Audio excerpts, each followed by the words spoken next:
adduunyadu qarribanaa qaxaar iyo dhibaatiyo qalalaasa badanaa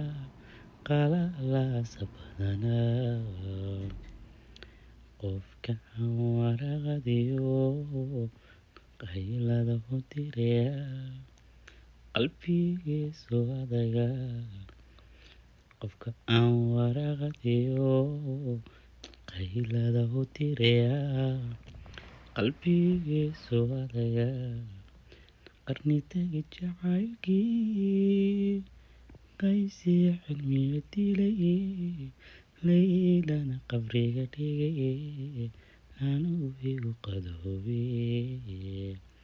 tani waa qisiya qosolka iyo weerada miyaa